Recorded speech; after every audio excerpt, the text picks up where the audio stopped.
What is going on, fellow YouTubers? This is Heath Nation 2465, and this is a pre-recorded episode of the Berserk and Nasty podcast.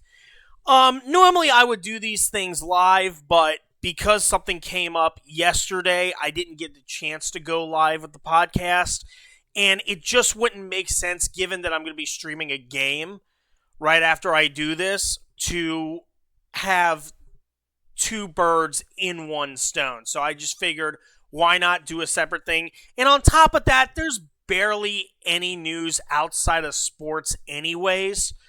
So I just figured, why not make this video and just be done with it? You know, get the big stuff out of the way. So with that being said, as I was putting this together, I don't know why it does that. A little bit of a developing story is happening as we speak. It is currently 6:50 right now, if you see from my little time thing. A little developing story close to home here. There was a plane crash at the Louisville Muhammad Ali Airport in Kentucky involving a UPS cargo plane.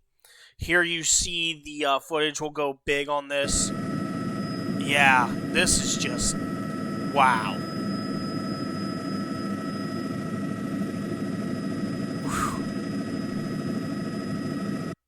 And as confirmed in this tweet by AZ Intel, police confirm there are victims. My heart goes out to everybody involved in that terrible accident.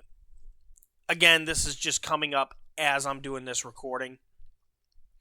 Now we get on to the news that we have prepared. Nothing really big happening in the world of college football, aside from a few upsets. So we'll go through the scores here real quick. Memphis is continuing their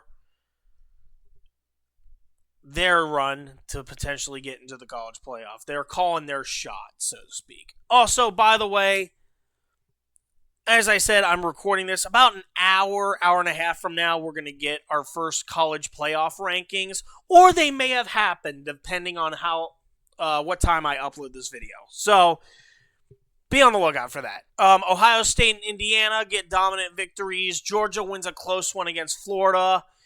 NC State with the upset over Georgia Tech. SMU, and I ain't talking the DJ either, with the upset over the Miami Hurricanes. Texas edges out Vanderbilt. Virginia is continuing their rise to acclaim with a win over California. Oklahoma beats Tennessee in a very close game. Utah utterly reams Cincinnati. West Virginia with an upset over Houston, which I didn't even know Houston was ranked. North Texas with a good win over Navy. Navy has to face Notre Dame next week, and that is the only loss on Navy's record, I think. In North Texas, I wouldn't mind them getting into the college playoff. I think they're 8-1 now. So there's that. Clemson suffers another bad loss, this time to Duke. I wouldn't be surprised if Dabo Swinney gets the can. He even said so in an interview post-game. He's like, maybe it's my time to go. We don't know. Arizona State and Iowa State faced off in a rematch of last year's Big 12 championship. And much like that game, Arizona State gets the nod. And, Kentucky with a defensive victory over Auburn. And that should be it for college. Again, rankings come out tonight for the college playoff. It'll be interesting to see how that all works out. Now, let's get on to the NFL. Ravens, they're starting to get healthy again. Lamar Jackson is back. They get the victory over the ailing Dolphins. They're probably going to need a restructure after this season. Bengals choke another highly scoring game against, this time, the Chicago Bears. And that's kind of the reason why I didn't want to live stream it, because I've had my fill. Andy, Justin, Charles, if you're listening to this, I've had my fill of Bengals rants for the time being, because this time it's going to be a white man's turn to rant about a white man's sport. What the fuck am I talking about? Well, stay tuned to find out near the end, you jackasses, as we go about these scores here real quick. Vikings get J.J. McCarthy back. They beat the Lions.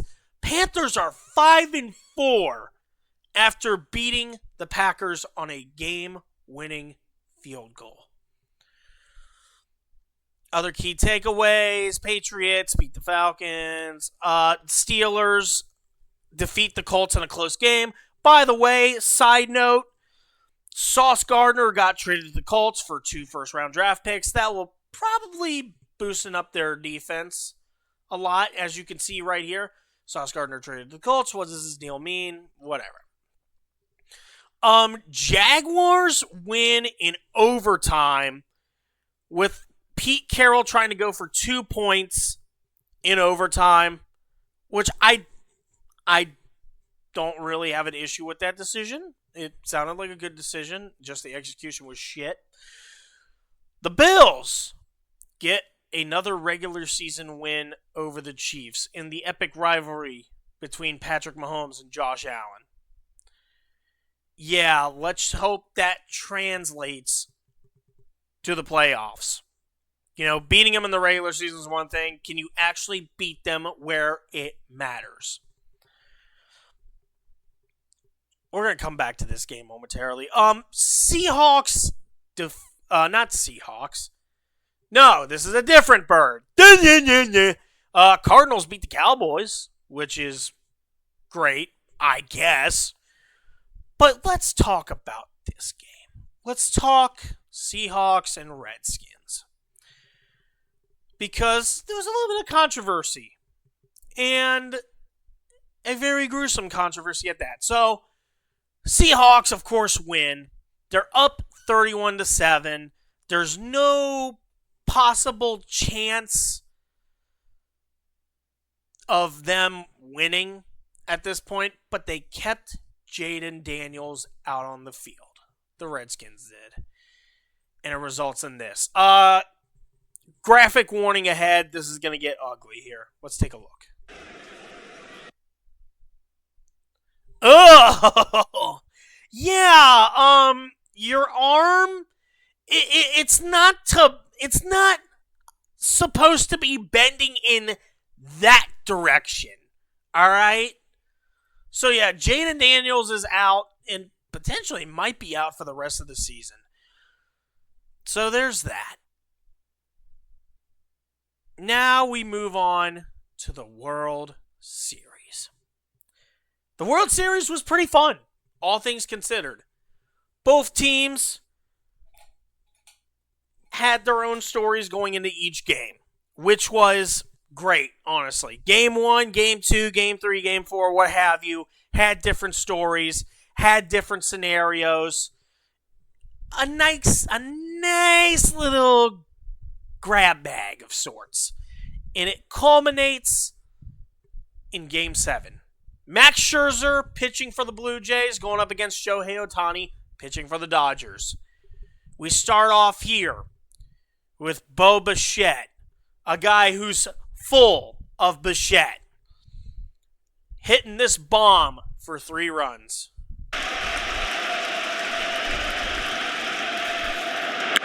Fly ball deep center. Edmonds going back. The ball is going long. 3-run home run.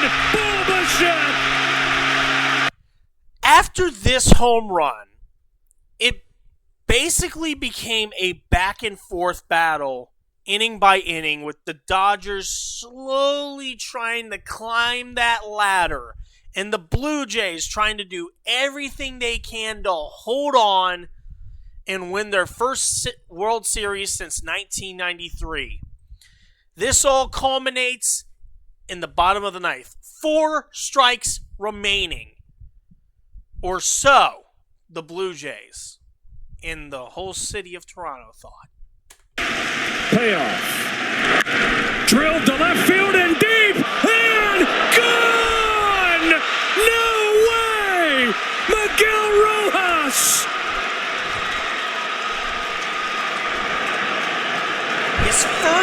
home run of this postseason was the one that truly mattered. And it goes into extra innings. It's a back and forth in the 10th and the 11th. Guys trying to at least get runners in scoring position. And then this home run breaks the mold of it all. Smith hits a high fly ball to deep left field. It's got a chance. It is gone. It's Will Smith. How about that? A guy named Will Smith hitting a bomb. Except he's white and that bomb didn't go towards a black comedian.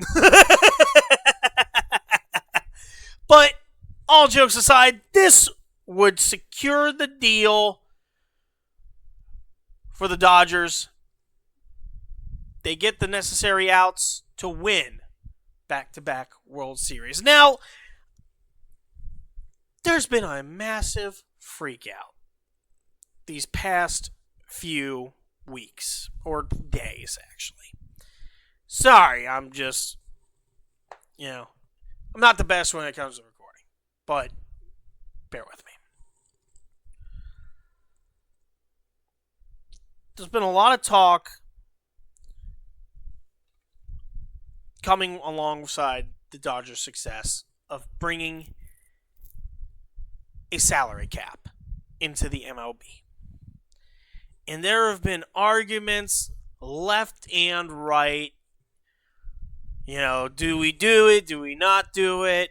What's really to blame? Is it the fact that the Dodgers are overpaying their athletes like crazy and all that? There's a competitive balance that's being ruined. I think there is a secret amongst all this chaos, really. A Horton here's a who that nobody's talking about right now when it comes to the amount of money that these players in baseball are making. Because, assured, there needs to be a cap space. 100%. I mean, good luck trying to tell the players that, but it would just make sense for the competitive balance of the sport in question. You're seeing it a lot with NFL, NBA, NHL, what have you, right? And the question comes up, how is it that these players in these teams get so much money? Despite the fact that this sport, it's not that big on the food chain compared to a sport like the NFL. You know what I'm saying? So I figured I would take a look because I feel like there's one little detail that is being overlooked in all of this shit. The scheduling. See, when you have a team in the NFL, you get 8 home games. 9 even, depending on how your schedule is, because of that 17th game. With MLB, you got 81 games. So the question of how do they get so much money for these big contracts, the answer's right there. And I figured we should do some math on this type of thing. So we do the math to give a little bit of a comparison, you know what I'm saying? To give people a grasp of just how big MLB is financially compared to the NFL. And what I'm about to do here is going to be a lowball estimate. We're going to be looking at attendance figures, average ticket cost, and all that. Because sure, the NFL might be the most watched, but what sport generates the most money based on attendance figures?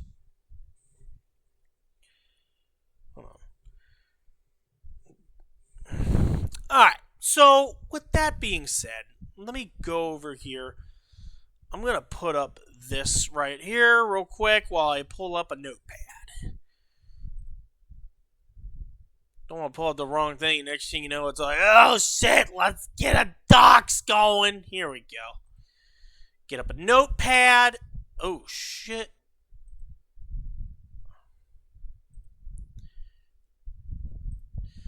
Alright, we got our notepad. pull this up, pull up our calculators. Now, there's a lot to take in here. So the LA Dodgers average attendance, we're doing some autistic math here. For home games,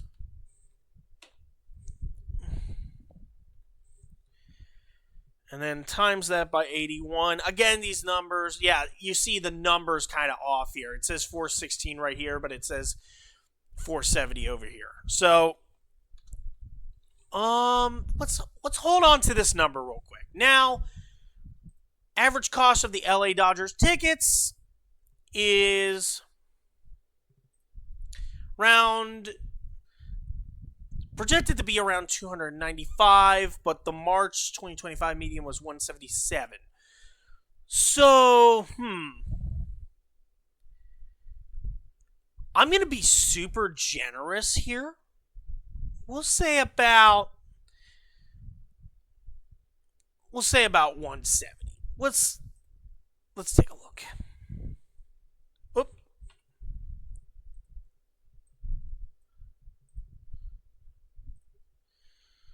Times 170. All right, so you got yourself 682,110,000. Okay, so let's mark this down. And again, we're trying to be super generous. Of course, we're only looking at attendance right now. We're not even factoring in sponsorships. We're not even factoring in, various TV deals with local sports stations, or even the big guys like ESPN or Apple TV even. And we're not even factoring in like the leases on the stadiums that the cities are paying for. This is just a rough estimate to hopefully give us an answer as to how much money is being made in baseball as opposed to sports that have much more lucrative standards like the NFL. So, Dodgers 2025 estimate, it's about $682 million.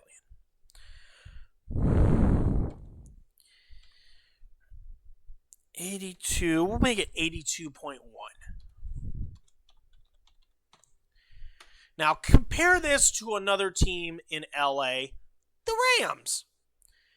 The Rams attendance right here, we go down. I know there's two Los Angeleses. That's for the Chargers. That's for the Rams. They technically play in the same stadium, right? Who gives a shit? They have the home total for 2024. So it's about 658,748 people.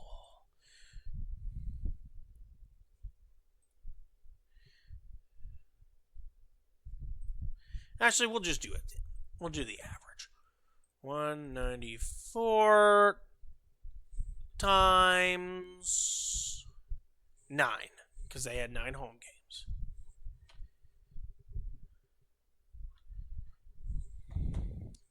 All right. And then we times that by the average of the Rams tickets.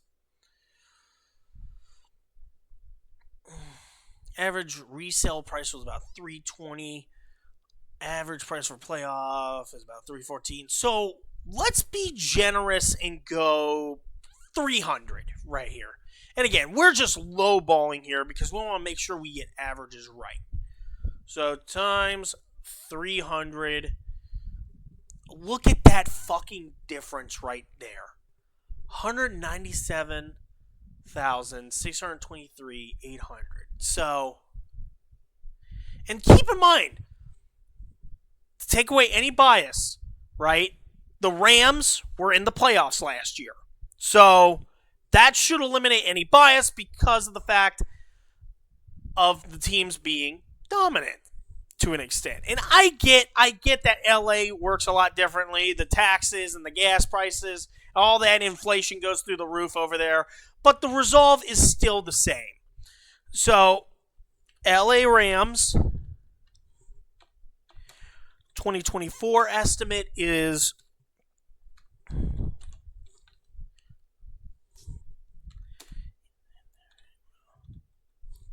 $197.6 million. So this right here, this should give you an idea on, just the gap between how much a team in the MLB is making on attendance. Just attendance alone. Like I said, we're not even factoring in other shit.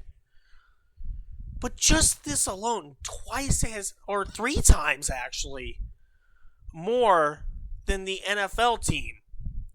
And NFL is the most watched sport in America.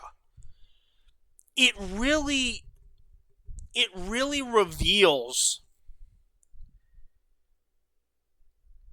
the difference. It really reveals just how much money is pouring in. And not only that, it's very revealing because it goes to show how these teams are able to afford these big contracts, how they're able to afford all of it without needing a salary cap. And again, we're just doing the LA. Well, let's take a look at another market here. Let's take a look at Philadelphia, another big market with a good MLB team in the Phillies and a great NFL team in the Eagles. And the Eagles just won the Super Bowl last year. So, their average attendance, MLB, Phillies average attendance. Let's take a look at this. 41,672. We're doing math here. Math before the rage, okay? 41. 81. 3 million. Yeah, that's about right. And then we go to the average cost of Philly tickets. They say the median, based on different results here, just by a simple Google search, is around $107. We'll use that. So, 107. There you go. That's it for the Phillies.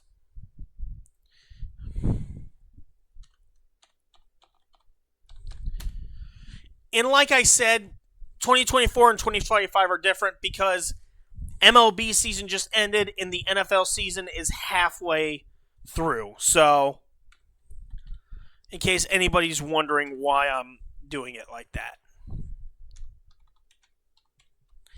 An estimate, so that's 361.1 million. Then we get to the Eagles, a team that just won the Super Bowl. So they should be driving up ticket prices, and the attendance should be good. Unfortunately, it isn't.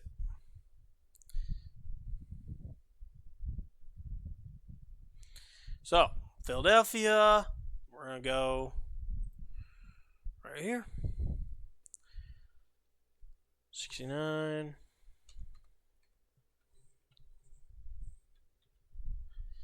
And they had only 8 home games. I think they had one. Actually, they had 9 where they were considered the home team, but it was an international game, I think. Correct me if I'm wrong in the comments. So we do that. There's your average attendance right there. And for once, it's actually right. They actually got the number right. And then the average cost of the Eagle tickets is $475 to $515. So let's give it $500.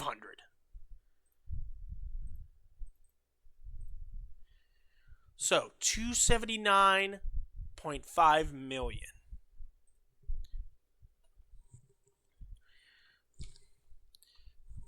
A lot closer than our previous example involving the LA teams.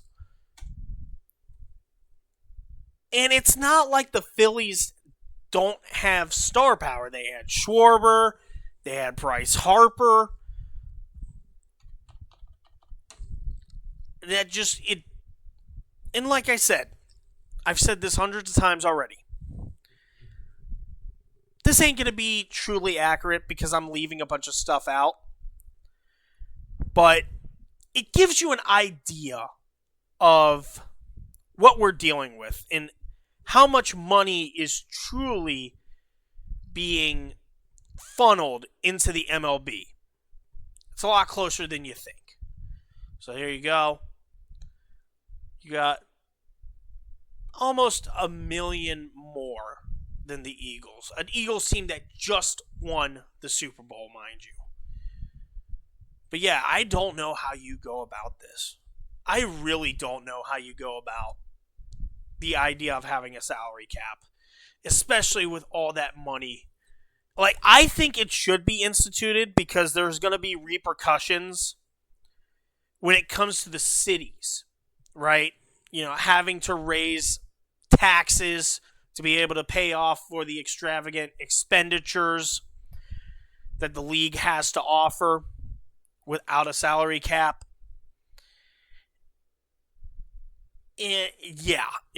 But how you implement it, you don't know.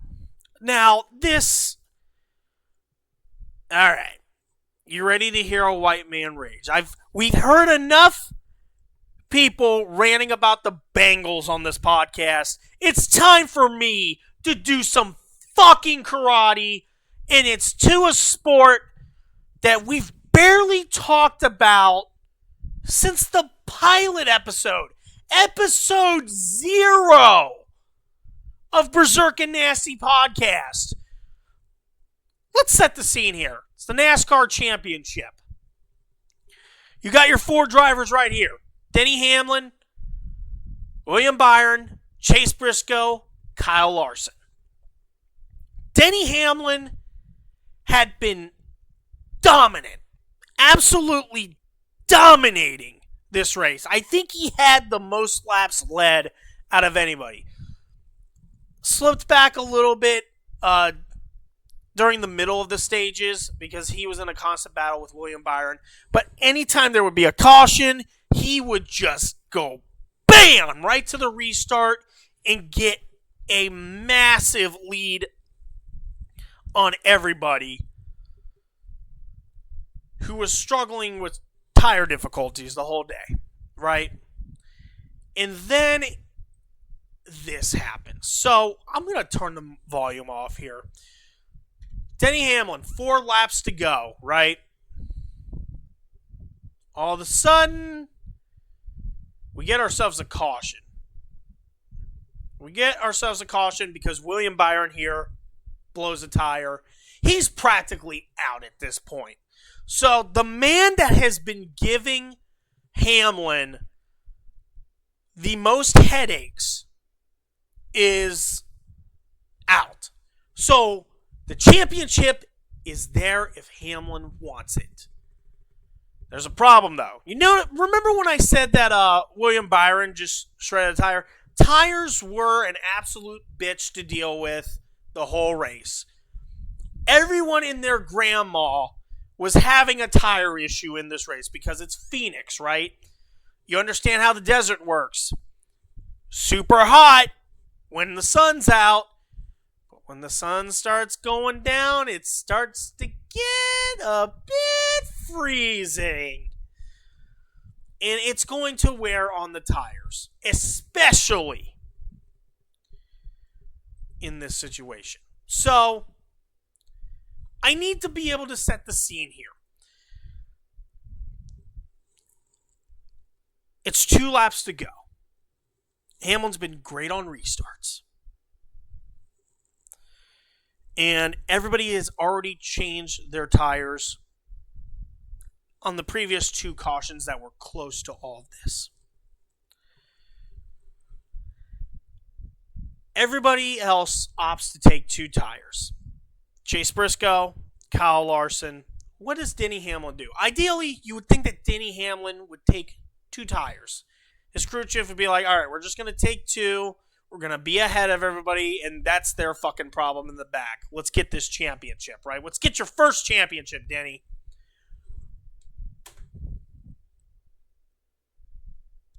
They go for 4! They go for 4! Look at how many cars are going past him!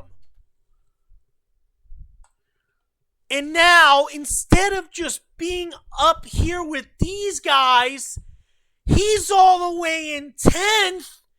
Meanwhile, Kyle Larson, who's been chilling throughout the most part, he now has a spot to get his second championship. How does it go, you may ask? It goes about as you would expect. Final lap. Look at him. Hamlin is over here in this car. He's just getting jumbled up in the pack. Larson is just up in the front. Smooth sailing for him. He's going to go on. He's going to win his second championship.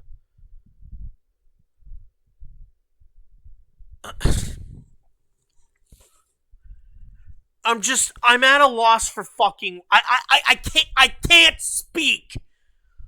Like, there's a reason I've barely talked about this sport. First off, congratulations to Kyle Larson. I've always loved Kyle Larson. Great kid, great driver. Hats off to him. He won the championship, a little bit of luck, and just waiting for the opportunity to come out. Good for him, right? It's how everything else around it went about. Let me just say, I could sit up on this stream or on this video and just absolutely grill Denny Hamlin right now, but I'm not. Let's talk about Joe Gibbs. Let's talk about his crew, because they're the ones at fault for this shit. His crew chief, the whole team, all of them. They are responsible for this shit. Denny Hamlin, I'm sure he had a hand in it. But at the end of the day, he's not the one making the decisions for that car. It's his crew chief. It's his team. All right, let me just preface this. To all you dumb fucks on that team. You had an opportunity of a lifetime. Here's a man getting up there in age. He's won a lot of significant races. He's won a ton of great races. He's a 3-time Daytona 500 winner. 2 of those wins are the closest victories in not just the race, but in NASCAR history. You have a golden opportunity lined up ahead of you. Your driver's been great. When he gets going on those restarts, he's gone. Nothing between him but the wind. The only man that was truly going to stop him, he blows a tire. He's practically out of the race at this point. The race is yours. It's yours for the taking. It's like a freaking cheetah coming across the zebra with a broken leg. Hell yeah! Let's pounce on that cocksucker. But no. You start to dilly-dally. You could have easily just, here, we get the tires have been the issue, but it's only 2 laps. 2 laps! 2! 1, 2. The green, the white, congratulations, you hit the checkered, you've won the championship. And you're playing with your dicks because oh God, we don't know what's going to happen. Let's just take 4 tires and waste a bunch of time while the other guy, who basically was jammed in the back of the pack, has an opportunity out of nowhere to win it. 99% chance of winning that championship. And you blew it. There's no excuse for this. None! I brought up the fact that Denny Hamlin won the Daytona 500. Let me just pull this up real quick. Let's pull up some shit. Let's pull this up. Daytona 500, right? Scroll down. Scroll down. Scroll down. Scroll down. How many people can say that they've won the Daytona 500 3 times? Look at that list. Richard Petty, Kelly Yarbrough, Bobby Allison, Dale Jarrett, Jeff Gordon, Denny Hamlin. What do these 5 guys here have in common? Go on then, guess. This is a possible video after all. You know what I'm saying? How many championship drivers have never won the 500? Kyle Busch, Tony Stewart. Hell, let's talk about people that have won the Daytona 500. Dale Earnhardt, Darrell Waltrip. They had to scratch and claw just to win 1. And Darrell Waltrip won 3 championships. Dale Earnhardt won 7. And you mean to tell me that you can't get a man that's won the Daytona Oh my God, this is pissing me off. The one time I get invested in NASCAR, it just shits the bed. Just like it has the past few years. You're telling me you can't get a man that has been loyal, ever so loyal, to your organization in Joe Gibbs. A man that has won 3 Daytona 500s. You can't get him a shot at the championship, at least with someone like Mark Martin. When he had all those chances, he was dealing with big competition. Right now, they're trying to find their star, NASCAR is. When you look at the driver list here, right? When you look at all this shit, right? How many of these drivers can lace up Denny Hamlin's fire suit in terms of notoriety? Or anybody that was in this race for that matter. There's at least like 6 or 7 that I could count. Whereas Mark Martin, you could just take out any of those runner-up years, and you could pull out a list of like 10, maybe 20 drivers with notoriety and recognition. Right here, who do you got? Keselowski, Blaney, Larson, Logano, Busch. Okay, so that's 5. Chase Elliott, 6. Okay. Like, most of these people you don't even recognize most of these other motherfuckers. Unless you watch NASCAR today. Most of these guys, you probably recognize them from when you were watching like a decade ago. You mean to tell me that even in this situation where a driver with a brand and recognition like Denny Hamlin can't get a championship out of so little? That's ridiculous. I'm sorry, if I'm someone that is like high up in Joe Gibbs, I'm getting out the guillotine and we're chopping heads one by one by one by fucking 1. Until the garage is layered with blood. A massive overhaul. I was counting it down lap after lap after lap after lap. And then just out of nowhere, nope, we're just going to piss it all away. I don't believe it. I refuse to believe it. I refuse to believe that there is that much incompetence. And I get it, right?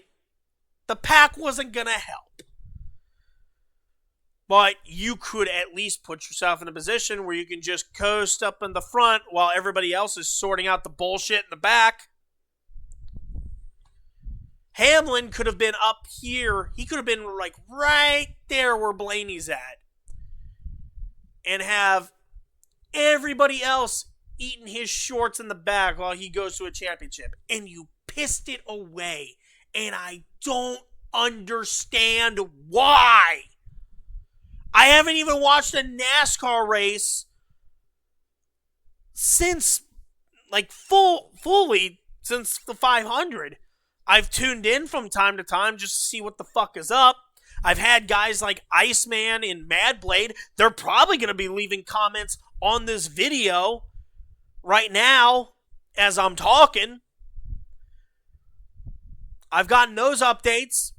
And the one time I get dedicated, because there's nothing else on TV besides Tony Romo beating his meat to Patrick Mahomes and Josh Allen, I just see the most incompetent self-implosion I've ever seen in sports. And we got to witness something similar on Saturday with the World Series. Again, what the fuck are we doing, NASCAR? What are we doing, Joe Gibbs? You old fucking bastard.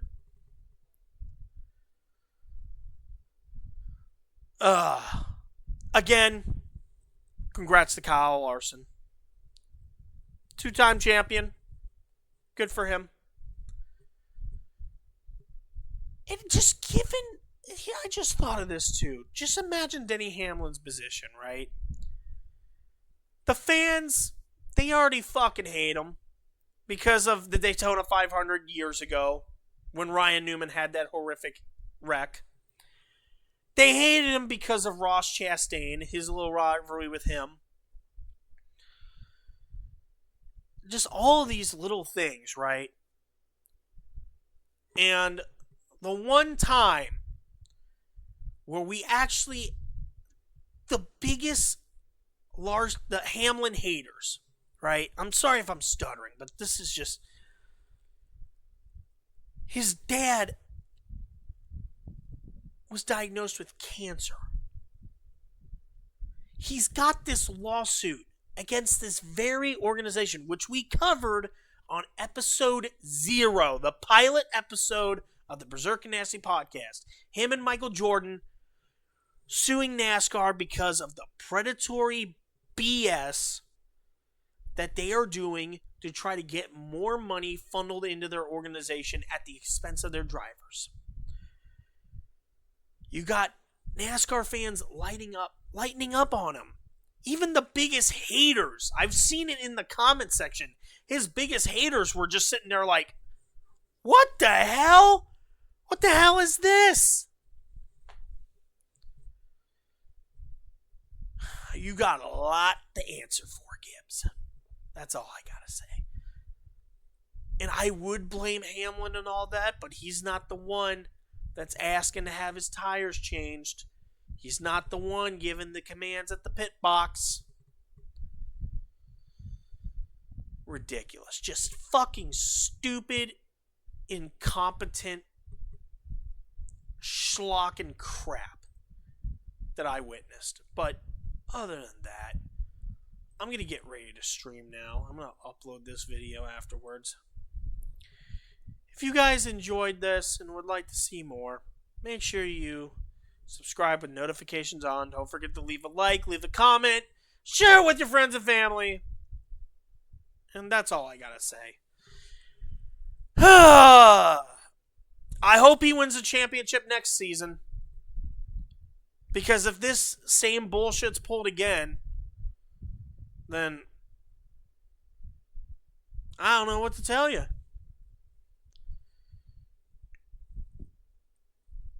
Yeah, I'm outro. Peace out, people.